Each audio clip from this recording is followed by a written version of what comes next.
Director Kishore Muthuramalingam இயக்கத்தில் முனிஷ்காந்த், விஜயலட்சுமி, ராதா ரவி, காளி வெங்கட் நடிப்பில் வெளியாகிருக்க படம் தான் மிடில் கிளாஸ். இந்த படத்தோட விமர்சனத்தை தான் இந்த வீடியோவில் பார்க்க போகிறோம். மாலை முரசு பிரசன்ஸ். இது படம் எப்படி இருக்கு? நான் உங்க விஜய் டாமினிக். என் ஃப்ரெண்டு ஸ்வாதி இருக்கால, அவ ஒரு யூடியூப் சேனல் ஆரம்பிச்சிருக்கா. நாமளும் அந்த மாதிரி ஒரு சேனல் ஆரம்பிக்கலாமா? மிடில் கிளாஸ் இந்த படத்தோட ஒன்லைன் என்ன அப்படின்னு பார்த்தோன்னா, எனக்கு சென்னையில் இருக்க வாழ்க்கையை பிடிக்கல, நான் என்னோட சொந்த கிராமத்தில் போய் வாழணும் அப்படின்னு சொல்லி கனவோடு இருக்கக்கூடிய முனிஷ்காந்த், சென்னையில் இருந்தால் தான் தன்னோட பிள்ளைகளுக்கு நல்ல படிப்பு கிடைக்கும், அதே நேரம் சுற்றி இருக்கவங்களுக்கு முன்னாடி நான் நல்ல ஒரு ஆடம்பர வாழ்க்கையை வாழணும் அப்படின்னு நினைக்கக்கூடிய விஜயலட்சுமி. ஸோ இவங்களோட குடும்பம் ஒரு பக்கம். அதே நேரம் பார்த்தீங்க அப்படின்னா, இவங்களுக்கு ஒரு எப்படி சொல்கிறது, ஒரு 1,00,000 பெருசு அப்படின்னு நினச்சிட்டு இருக்க அந்த சூழலில் 1,00,00,000 ரூபாய்க்கான ஒரு செக் ஒன்று கிடைக்குது. அந்த செக்கை முனிஷ்காந்த் ஒரு பக்கம் தவற விட்டுறாரு. அந்த செக்கை தவற விடுறதுனால அவங்க குடும்பத்துக்குள்ள பல பிரச்சனைகள் ஏற்படுது. பல கடன்காரங்களும் வந்து ரொம்ப அசிங்கப்படுத்துகிற சூழலும் ஏற்படுது. முனிஷ்காந்த் எப்படி இந்த செக்கை தேடி கண்டுபிடிக்கிறாரா இல்லையா, எப்படி அந்த கடன் அடைச்சி அவர் வெளியில் வராரு, அவர் சொந்த கிராமத்துக்கு போனாரா இல்லையா, விஜயலட்சுமி திருந்தினாங்களா இல்லையா, இவங்களோட வாழ்க்கை சேர்ந்துதா இல்லையா, இதுக்குள்ள நம்மளுக்கு எமோஷ்னலாக கனெக்ட் பண்ணக்கூடிய பல விஷயங்களும் மிடில் கிளாஸோட வாழ்க்கைகளும், அதே நேரம் எதெல்லாம் இந்த உலகத்துக்கு தேவை, நம்ம ஆடம்பரமாக வாழணுமா அத்தியாவசியமாக வாழணுமா அப்படிங்கிற பல கருத்துக்களும் ஒன்று சேர்ந்த ஒரு படம் தான் மிடில் கிளாஸ். இதுதான் அந்த படத்தோட ஒன்லே. என்னடா நீ ஒன்லைன்லேயே இவ்வளோ சொல்லிட்டியே அப்படின்னு சொல்லலாம். ஆனால் ட்ரைலர்லேயே இவ்வளோ விஷயத்தை லீக் பண்ணிட்டாங்க. அதனால தான் நான் ரொம்ப தைரியமாக சொல்கிறேன். No more spoilers. அதே நேரம் இதில் ஸ்பாய்லர் வைக்கிற அளவு ரொம்ப உள்ள இன்வெஸ்டிகேஷன் பண்ணுற அளவுக்கோ ரொம்ப சஸ்பென்ஸ் வைக்கிற அளவுக்கோ இருக்காது. படம் வந்து ஒரு நல்ல ட்ராவலாக போகும் அப்படிங்கிறதா இருக்குது. படத்தோட ஆரம்பத்தில் ஒரு மிடில் கிளாஸோட வாழ்க்கை எப்படி இருக்கும், மிடில் கிளாஸ் குடும்பஸ்தனோட வாழ்க்கை எப்படி இருக்கும், ஒரு மாத சம்பளத்துக்கு வேலைக்கு போய் மாத கடைசி முடிஞ்சு 1ஆம் தேதி சம்பளம் வாங்கி, அந்த 1ஆம் தேதி வாங்குகிற சம்பளம் எப்படி இஎம்ஐக்கு போகுது, எப்படி பிள்ளையோட படிப்புக்கு போகுது, எப்படி வீட்டுக்கு மளிகை செலவு போகுது, அந்த சம்பளம் வாங்குகிற நாட்களில் மட்டும் அவங்க வீட்டில் எப்படி கறி குழம்பு மீன் குழம்பு இருக்கும், மித்த வார நாட்கள் வார சண்டேஸ்லாம் எப்படி அவங்க வீட்டில் வந்து ஒரு பருப்பு குழம்பும் ஒரு நார்மலாக ஒரு பழைய சோறும் ஒரு துவையல் கஞ்சியும் போகுது அப்படிங்கிறது ஒரு பாட்டு மூலமாகவே ஆரம்பிக்கிறாங்க. ஒரு ஃபீல் குட் ஃபிலிமாக அந்த படம் ஆரம்பிக்கும் அப்படின்ற பட்சத்தில் ஒரு யூடியூப் சேனல் ஆரம்பிக்கிறது, அதுக்கு போடுறவங்க இன்வெஸ்ட், அதுக்கப்புறமா ஒரு மிடில் கிளாஸ் குடும்பஸ்தன் அப்படின்னு பேசுகிறோம்ல, அவங்க படுற கஷ்டத்தை தாண்டி அதே நேரம் ஒரு மிடில் கிளாஸ்லேயும் இருக்கக்கூடிய குடும்பஸ்தி அப்படி இருப்பாங்களே நம்மளோட அம்மாக்கள், எதிர்கால நம்ம மனைவிகள் அப்படிங்கிற விஷயங்கள்லாம் இருக்கும். ஸோ அவங்க என்ன மாதிரியான கஷ்டங்களை இங்கே பட்டுக்கிட்டு இருக்காங்க அப்படிங்கிறதையும் காமிச்சிருப்பாங்க. அது விஜயலட்சுமி ரோல் மூலமாக டைலர் பண்ணுவாங்க, ஒரு பக்கம் சாரீஸ் விற்பாங்க, எம்எல்எம் பிஸ்னஸ் பண்ணிகிட்டு இருப்பாங்க, ப்ராடக்ட்ஸ் வாங்கி விற்பாங்க. இது மாதிரியான விஷயங்களை விஜய் ஒரு பக்கம் காமிச்சிருக்காங்க. ஆத்மார்த்தமாக விஜய் வந்து என்ன ரோல் கொடுத்தாலும் நல்லா பண்ணுவாங்க அப்படின்ற பட்சத்தில் மிடில் கிளாஸில் இருக்கக்கூடிய ஒரு ஆடம்பரம் காட்டக்கூடிய, ஆடம்பரம் தாண்டி மற்றவங்களோட நம்ம குறைஞ்சிடக்கூடாதுங்கிற ஒரு பகுமானம் பகட்டு காட்டக்கூடிய ஒரு ரோல்லாம் அந்த படத்தில் வந்து எழுதியிருக்காரு கிஷோர் முத்துராமலிங்கம். அதை வந்து விஜய் நல்லா பண்ணியிருக்காங்க. அதே நேரம் காளி வெங்கட் தன்னோட சொந்த கிராமத்தில் இருக்கக்கூடிய ஒரு நெருங்கிய நண்பனாக இருக்குன்ற பட்சத்தில் காளி வெங்கட்டுக்கு முனிஷ்காந்த் ஃபோன் அடிக்கிறனா அவங்களுக்குள்ள இருக்கக்கூடிய ஒரு பாண்டிங்கை காட்டுது. சொந்த ஊராக அவர் எவ்வளோ மிஸ் பண்ணுறாரு அப்படிங்கிற ஒரு பாண்டிங்கும் காட்டுது. இதே நேரம் பார்த்தீங்கன்னா நம்மளுக்கு நிறைய இடங்களில் சின்ன சின்ன ஃப்ளாஸ் இருக்குது, அதை அப்புறம் சொல்கிறேன். அதே நேரம் பார்த்தீங்கன்னா அந்த 1,00,00,000 ரூபாய்க்கு செக்கை வாங்கி அதை வந்து முனிஷ்காந்த் ஒரு பக்கம் மிஸ் பண்ணிடுறாரு.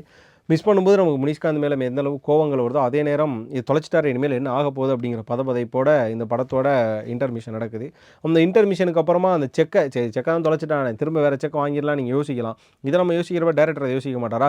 ஸோ வேறு செக் வாங்குறதுக்குள்ளே என்னென்ன இடர்பாடுகள் இருக்குது அப்படிங்கிற மாதிரியான பல விஷயங்களை கொண்டுட்டு வந்துருக்காங்க. இதில் இருக்கக்கூடிய நிறைய டைலாக்ஸ் வந்து இன்றைக்கி இருக்கக்கூடிய நிறைய மென்ஸுக்கும் நிறைய உமன்ஸுக்கும் ஆப்ட் ஆகக்கூடிய ஒரு விஷயங்களாகவும் இருக்குது. இதுதான் அந்த படம் ட்ராவல் ஆகுறது. அதாவது எண்ட் ஆஃப் த ஃபிலிம் பார்த்திங்க அப்படின்னா, இவர் நினச்ச விஷயம் நடந்துருச்சா இல்லையா, ஃபீல் குட்டாக மாறினிச்சா இல்லையா அப்படிங்கிறத அந்த படம் வந்து நம்மளுக்கு ஒரு சஸ்பென்ஸோடு முடிக்குது. அதே நேரம் இங்கே ஒரு கம்யூனிச தத்துவத்தை வச்சு வேளாராமமூர்த்தி மூலமாக பேசுகிறதா ஒரு கம்யூனிச தத்துவம், அனைவருக்கும் அனைத்தும் கிடைக்க வேண்டும் அப்படிங்கிற ஒரு விஷயத்தையும் இங்கே பார்த்தீங்கன்னா நம்ம டைரக்டர் வச்சுருக்காரு.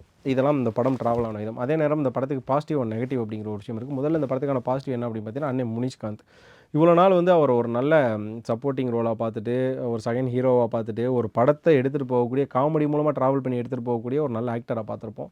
முதல்ல ஒரு ஹீரோவாக லான்ச் ஆகுறாரு, முதல்ல ஒரு ஹீரோவாக அந்த படத்தை எடுத்துகிட்டு போகிறாரு. எப்படி பண்ணுறாரு அப்படின்னு பார்த்தீங்கன்னா, அந்த படத்துக்கு முனிஷ்காந்தை தவிர வேறு யார் போகிறதாலும் டக்குன்னு செட் ஆகிருக்க மாட்டாங்க.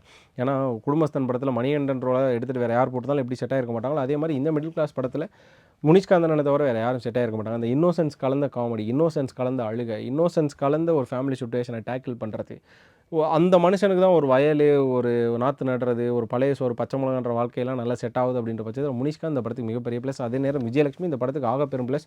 காளி வெங்கட்டாக இருக்கட்டும், அதுக்கப்புறம் பார்த்தீங்கன்னா வேளாராமமூர்த்தி, ஓகே காளி வெங்கட் வரையுமே இந்த படத்துக்கு ரொம்ப ப்ளஸான கேட்டகரிஸ் இருக்குது. அதே நேரம் செகண்ட் ஹாஃபில் நடக்கக்கூடிய ஒரு மிக முக்கியமான விஷயம், அதாவது விஜய் வந்து ஒரு வீடியோ ஒன்று போடுவாங்க, அந்த வீடியோ மூலமாக இவங்களுக்கு கிடைக்கக்கூடிய ஒரு விஷயம், அது வந்து இந்த படத்துக்கு ஒரு ஜஸ்டிஸாகவும் ஒரு விஷயமாக இருக்கும். அதே நேரம் நன்றி மறப்பது அப்படிங்கிற ஒரு விஷயம் இருக்குது. நன்றி மறக்காமல் இவங்களுக்கு கிடைக்கக்கூடிய இந்த பலன் அப்படிங்கிற ஒரு விஷயம் இந்த படத்துக்கு பாசிட்டிவாக இருக்குது. அதே நேரம் இந்த படத்தில் நெகட்டிவ்னு சொல்ல முடியாது, இந்த படத்துக்கு ஃப்ளாஸ்ன்னு சொல்லலாம். ஏன்னா ஃபீல் குட் படம் கொடுக்குறாங்க அப்படின்ற பட்சத்தில் அது நெகட்டிவாக நம்ம பேச முடியாது. இந்த படத்தில் ஃப்ளாஸ் என்ன அப்படின்னு பார்த்தீங்கன்னா, முதல்ல ஸ்க்ரீன் ப்ளே.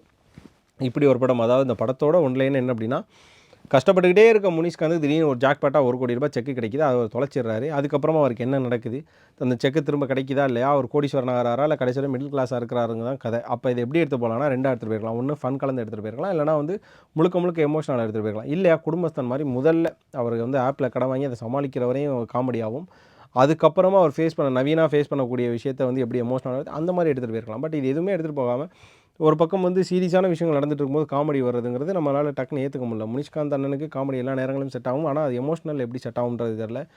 படம் வந்து ஒன்று காமெடியாக போயிருக்கும், இல்லை நான் சொன்ன மாதிரி எமோஷனலாக போயிருக்கும். படத்தோட இன்டர்வலே ஒரு எமோஷனலான சீனையே காமெடியாக பிரித்து விட்டாங்க.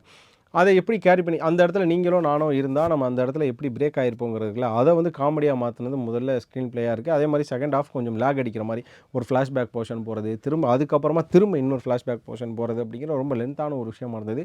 நம்மளுக்கு தெரிஞ்சிருச்சு தான் கிளைமேக்ஸ் அப்படின்னா அது இன்னும் கொஞ்சம் கிறிஸ்ப் பண்ணியிருக்கலாம். அதே நேரம் செகண்ட் ஹாஃபில் இருக்கக்கூடிய விஷயங்களுக்குமான ஸ்க்ரீன் பிளே டக்கு நம்மளுக்கு ஒட்டவே இல்லாத ஒரு விஷயம். ரியல் லைஃப்பில் இப்படி ஒரு மனிதன் இருப்பாரா அப்படிங்கிற மாதிரி நம்ம இமேஜினே பண்ண முடியாத ஒரு கேரக்டர் முனிஷ்காந்துக்கு எழுதுனதும் அது கிளைமேக்ஸில் கொஞ்சம் ஏற்றுக்க முடியாத ஒரு விஷயமா இருக்குது. அது மட்டும் இல்லாமல் இந்த செக்கு விஷயமா இருக்கட்டும், சைக்காட்டிஸ்ட்டை பார்க்குறதா இருக்கட்டும், ராதா ரவி இவங்க வர்ற ரோல்ஸ் எல்லாம் இன்னும் கொஞ்சம் அதிகப்படியான மெனக்கடல் கொடுத்து ஒரு ஸ்க்ரீன் பிளேஸ் கொடுத்துருக்கலாமா அப்படிங்கிற ஒரு விஷயம் வந்து. அதர்வைஸ் ஸ்க்ரீன் பிளே எப்படி இந்த படத்துக்கு ஃப்ளாவாக இருந்தோம், அதே நேரம் இந்த படத்தில் இருக்கக்கூடிய கேரக்டர்ஸ் வந்து கொஞ்சம் ஃப்ளாஸாக இருந்தாங்க. முதல்ல காளி வெங்கட் அவர் வைக்கிற மாதிரி இருந்தது. அவர் வந்து மொத்தமாகவே இந்த படத்தில் 4 ஃப்ரேமில் 4 சீனில் தான் வராங்க. அந்த இடத்துல வேறு யார் இருந்தாலுமே நல்லா சூட் ஆகிருக்கும்.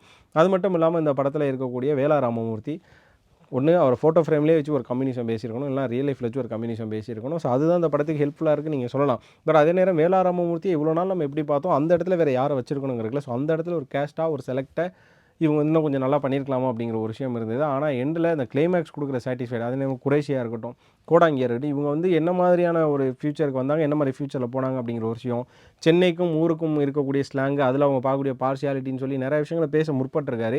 ஆனால் மிடில் கிளாஸோட வழியை சொல்கிறதுலேயே அவர் நிறைய விஷயங்களை செலுத்தினதுனால, உள்ள ஆக்ஷனாக நிறைய விஷயங்களை செலுத்தினதுனால ஒரு பக்கம் ஸ்க்ரீன் பிளேஸ்லையும் இன்னொரு பக்கம் கேரக்டர் செலெக்ஷன்லையும் கொஞ்சம் அவர் தவறுதல் பண்ணிட்டாரோ அப்படிங்கிற ஒரு விஷயம் இருந்தது. ஆனால் ஆக மொத்தம் இந்த படம் பார்த்துட்டு வெளில வர்றப்போ ஒரு நல்ல பாடமும், இங்கே அனைத்துமே அனைவருக்குமே அப்படிங்கிற ஒரு விஷயமும், இங்கே ஏழையாக மிடில் கிளாஸாக இருக்கக்கூடிய எல்லாருக்குமே வந்து ஒன்றே ஒன்று தான். நான் வந்து ஆடம்பரம் வாழணும்னு ஆசைப்படல, ஆனால் மற்றவங்க முன்னாடி கௌரவ குறைச்சலாக வாழக்கூடாதுன்னு ஆசைப்பட்றேன் அப்படிங்கிற ஒரு விஷயத்தையும், அதே நேரம் இந்த கௌரவ குறைச்சலாக வாழக்கூடாது அப்படிங்கிறதுக்காக கடன் வாங்கி ஆடம்பரம் பண்ணக்கூடாதுங்கிற ஒரு விஷயத்தையும் சொல்லி முடிச்சிருக்காரு. இதுதான் மிடில் கிளாஸு நம்மளை பயணப்பட்ட விதம் அப்படின்னு சொல்லலாம். ஸோ மிடில் கிளாஸ் படம் யார் யாரெல்லாம் பார்த்தீங்க, உங்களுக்குள்ளே யாரோட நடிப்பு பிடிச்சது, நான் சொன்ன அந்த விமர்சனத்தை யார் யாரெல்லாம் ஏற்றுக்கிறீங்க, இல்லை உங்களோட விமர்சனம் என்னவா இருக்குது அப்படிங்கிறத கண்டிப்பாக கமெண்ட்டில் சொல்லுங்கள். இந்த வீடியோ பிடிச்சிருந்தா லைக் பண்ணுங்கள், ஷேர் பண்ணுங்கள். மறக்காம மாலை முரசு வைபர் சப்ஸ்கிரைப் பண்ணிவிட்டு பக்கத்தில் இருக்க பெல் ஐக்கானை கிளிக் பண்ணிக்கோங்க.